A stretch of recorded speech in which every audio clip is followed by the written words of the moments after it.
அஸ்ஸலாமு அலைக்கும் வரஹ்மத்துல்லாஹி வபரகாத்துஹு. அன்புக்குரிய சகோதர சகோதரிகளே, பொதுவாகவே நம்மளை அழகாக வச்சுக்கிறது மார்க்கம் விரும்புது இல்லையா? இன்னல்லாஹ ஜமீல் யுஹிப்புல் ஜமால் ரசூல் சொன்னாங்க. ரசூலுல்லாஹி ஸல்லல்லாஹு அலைஹி வஸல்லம் சொன்னாங்க, அல்லாஹ் அழகானவன், அழகாக இருப்பதை அல்லாஹ் விரும்புகிறான். இப்போ அழகாக நம்மளை வச்சுக்கணும்னு நம்ம ஆசைப்படுறோம். அதுக்கு இயற்கையான முறையில் நம்மளை எப்படி அழகாக வச்சுக்கிறதோ அந்த மாதிரி வச்சுக்கிறதுல எந்த தப்பும் இல்லை. அதற்கு முயற்சி எடுக்கிறதுல எந்த ஒரு குற்றமும் கிடையாது. அதே நேரத்தில் ஆன்மீக ரீதியாக சில அழகை நாம் பெற்றுக்கொள்ள வேண்டும் இல்லையா? ஆன்மீக ரீதியாக, இபாதத்து ரீதியாக, அமல் ரீதியாக சில அழகை நாம் உருவாக்கி கொள்ள வேண்டும். அதற்கு என்ன வழி? செயற்கையாக நாம் செய்யக்கூடிய அழகை விட இயற்கையாக அல்லாஹ் தரக்கூடிய அழகு, அது ஆன்மீக இபாதத்தின் மூலமாக, அமல்கள் மூலமாக சில அழகை அல்லாஹ் கொடுப்பான். பொலிவை கொடுப்பான், பிரகாசத்தை கொடுப்பான். இதுவெல்லாம் அதன் மூலமாக மட்டும்தான் கிடைக்கும். செயற்கையாக வேறு எந்த சாதனத்தின் மூலமாக அதை பெற்றுக்கொள்ள முடியாது. பாருங்க, ஒரு ஹதீஸை சொல்கிறேன். ரசூலுல்லாஹி ஸல்லல்லாஹு அலைஹி வஸல்லம் இடத்திலே செய்தனா அபூ ஸைத் அம்ர் இப்னுல் அஹ்தப் ரலியல்லாஹு அன்ஹு என்ற ஒரு சஹாபி, இவங்க உட்காந்துருக்காங்க. ரசூல் ஸல்லல்லாஹு அலைஹி வஸல்லம் கொஞ்சம் தண்ணி கேட்டாங்க குடிக்கிறதுக்கு. அவங்க அந்த சஹாபி என்ன செய்கிறாங்கன்னா, வேகமாக போய் ஒரு குவளையில் தண்ணி எடுத்துட்டு ரசூலுல்லாஹி ஸல்லல்லாஹு அலைஹி வஸல்லமுக்கு கொடுக்க வந்தாங்க. என்னமோ தெரியல, ரசூலுல்லாஹ் கையில் கொடுத்த உடனே அந்த சஹாபி வேகமாக போகிறாங்க. யார் ரசூலுல்லாஹ், ஒரு நிமிஷம் அந்த குவளை தாங்களேன் அப்படின்னு வாங்கி, அந்த கோவளைக்குள்ள ஒரு ரோமம் இருந்தது, ஒரு முடி உள்ளே விழுந்து கிடந்துச்சு. அதை என்ன செஞ்சாங்க, அந்த சஹாபி தண்ணீருக்குள்ளே கிடந்த அந்த ரோமத்தை எடுத்து வெளியே போட்டுட்டு, நபியே, நீங்கள் குடிக்கும் பொழுது இது உங்களுக்கு டிஸ்டர்பாக வந்துடக்கூடாது, உங்களுக்கு இது இடைஞ்சலை கொடுத்துடக்கூடாது, எங்கள் மீது உச்சகட்டமான நனவை வைக்கக்கூடிய நீங்கள், உங்களின் மீது இந்த சின்ன ஒரு விஷயத்தை கூட நாங்கள் அடைவதற்கு பொறுத்து கொள்ள மாட்டோம், எனவே தான் இப்படி செய்த நபியே என்று சொல்லி அதை நீக்கி கொடுத்து ரசூலுல்லாஹ்ட்ட கொடுத்தாங்க. ரசூலுல்லாஹ் தண்ணியை வாங்கி குடிச்சிட்டு அம்ர் இப்னுல் அஹ்தப் ரலியல்லாஹு பக்கத்தில் கூப்பிட்டு என்ன செஞ்சாங்க தெரியுங்களா? அவங்களுடைய தலைமுடியெல்லாம் கையால் தடவி விட்டாங்க. அவருடைய தலைமுடியை மொத்தத்தையும் தடவி விட்டாங்க. தாடியினுடைய முடியை மொத்தத்தையும் தடவி விட்டாங்க. தடவி விட்டுட்டு ஒரு துவா செஞ்சாங்க. அதுதான் பெரிய பாக்கியம். இந்த துவாவை நாமும் பெறலாங்க. அதுக்கு என்ன வழின்றதை லாஸ்ட்டில் சொல்கிறேன், கண்டிப்பாக வீடியோ ஃபுல்லாக பாருங்கள். ரசூலுல்லாஹி ஸல்லல்லாஹு அலைஹி வஸல்லம் துவா செஞ்சாங்க. என்ன துவா செஞ்சாங்க? அல்லாஹும்ம ஜம்மில்ஹு ஓ அதிம் ஜமாலஹு. இதான் ரசூலுல்லாஹ் செஞ்ச துவா. யா அல்லாஹ், இவரை அழகாக ஆக்குவாயாக, இவருக்கு இருக்கிற அழகை நீ நிரந்தரமாக ஆக்குவாயாக. அழகை குறைச்சிடாத. அழகுன்றது எப்போதுமே இருக்காதுங்க இல்லையா? வாலிபத்தில் இருக்கும்பொழுது அழகாக இருப்போம். ஒரு குறிப்பிட்ட காலத்துக்கு பின்னாடி தானாக ஆட்டோமேட்டிக்காக எவ்வளோ தான் செயற்கை அழகுகளை செஞ்சு கொண்டாலும் அந்த அழகு வயசு ஆக ஆக ஆக குறைய தான் செய்யும். அது இயற்கை, அதை மாற்ற முடியாது.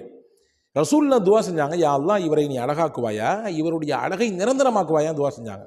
ஹதீஸில் வந்திருக்கு, ரசூலுல்லாஹ் கை வைத்து துவா செய்கிறதுனாலே இந்த அம்ர் இப்னுல் அஹ்தப் என்ற சஹாபி 100 வயசுக்கு மேலே வாழ்ந்தாங்களாம்.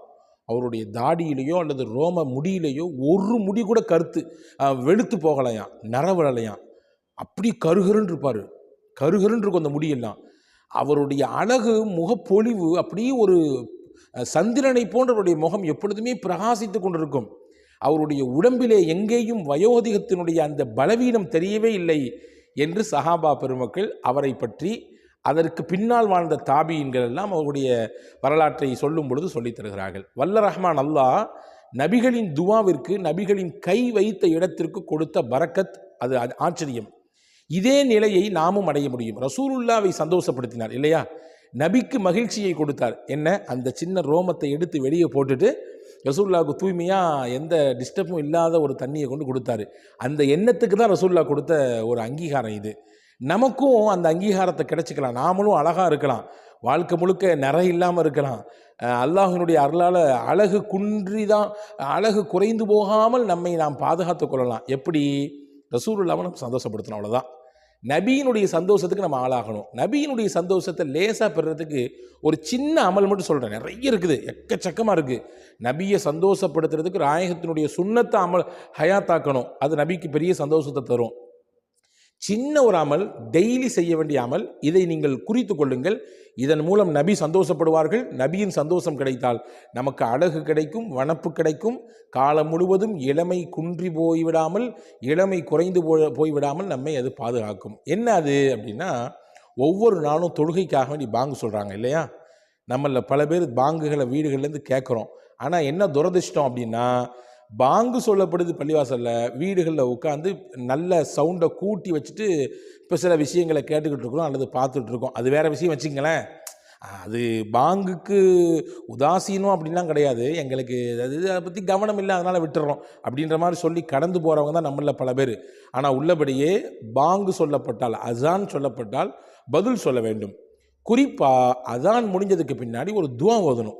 ரசூலுல்லாஹ் சொன்னாங்க, நாளைக்கு சொர்க்கத்தில் வசீலா என்ற ஒரு இடம் இருக்கிறது. அந்த இடத்த அல்லாஹ் தன்னுடைய அடியார்களிலே ஒருத்தருக்கு மட்டும்தான் கொடுப்பான், அது யாரும் கிடையாது. அந்த ஒருத்தராக நான் இருக்கணும்னு ஆசைப்படுறேன்.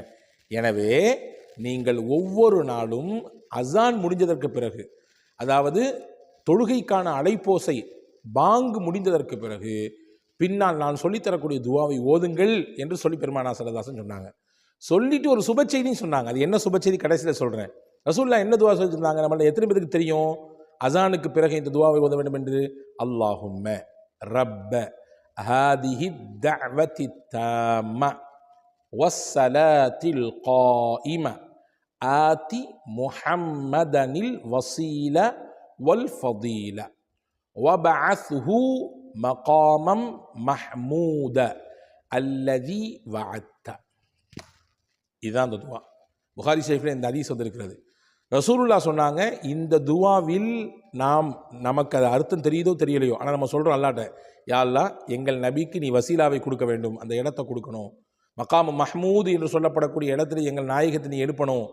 நீ என்ன வாக்கு கொடுத்துருக்கிறாயோ அந்த வாக்கை எங்கள் நபிக்கு நீங்கள் கொடுக்கணும் என்று சொல்லி நம்ம ரசூலுக்காண்டி துவா செய்கிறோம். ரசூலுல்லாஹ் சொன்னாங்க, யார் இதை செய்கிறாங்களோ எனக்கு சந்தோஷத்தை தரவு மட்டும் இல்லை, அதுக்கு நான் கைமாறா, அதுக்கு நான் பகரமாக அவங்களுக்கு ஒரு கிஃப்ட் கொடுப்பேன். என்ன கிஃப்ட்டு அப்படின்னா, நாளை மறுமையிலே என்னுடைய சிபாரிசு அவர்களுக்கு கிடைக்கும். நாங்கள் சொல்லுவோம், யார் அசானுக்கு பிறகு இந்த துவா ஓதுறாங்களோ ரசூலுல்லாவுக்கு சந்தோஷத்தை கொடுக்குங்கிறது ஒரு செய்தி. ரெண்டாவது, ரசூலுல்லாஹ்விடத்தில் நமக்கு ஒரு கிஃப்ட் கிடைக்கும். என்ன கிஃப்ட்டு? நாளைக்கு மறுமையில் அல்லாஹ் அவனிடத்திலே நான் இந்த மக்களுக்காக வேண்டி பிரத்யேகமாக சிபாரிசு செய்வேன், நான் பரிந்துரை செய்வேன் என்று பெருமானார் ஸல்லல்லாஹு அலைஹி வஸல்லம் அவர்கள் சொன்னார்கள். அப்போ ஒரு கல்ல ரெண்டு மாங்கன்னு சொல்லுவாங்கள்ல, அது இதுதான். இதை ஓதுறதுனால ரசூலுல்லாவுக்கு சந்தோஷத்தை கொடுத்ததாக ஆச்சு, சந்தோஷம் கிடைச்சதுன்னா நமக்கு அம்ர் இப்னு அஹ்தப் ரலியல்லாஹு எப்படியான வாழ்க்கை கிடைச்சதோ, வாழ்க்கை முழுக்க இளமையாக இருந்தாங்களோ, எப்படி அழகாக இருந்தாங்களோ அதுவும் கிடைச்சி போயிடும். கூடுதலாக இந்த துவாவை ஓதுறதுனால நாளைக்கு மறுமையில் ரசூலுல்லாவுடைய பரிந்துரையும் கிடைத்து போய்விடும். எனவே அன்புக்குரிய சகோதரர்களை, இனிமேல் கவனத்தில் கொள்ளுங்கள், சுனன்களை நாம் பின்பற்ற வேண்டும். குறிப்பாக அசானுக்கு பிறகு இந்த துவாவை கண்டிப்பாக ஓத வேண்டும். ஓதி வாருவோம்.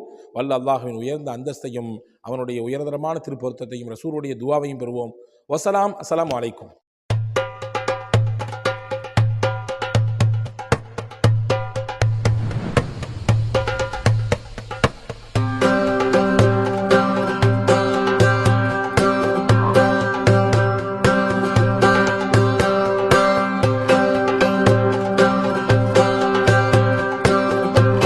Kareem's Biryani Paradise at Liberty and Catering Services, கோடம்பாக்கத்தின் அறுசுவை அடையாளம்.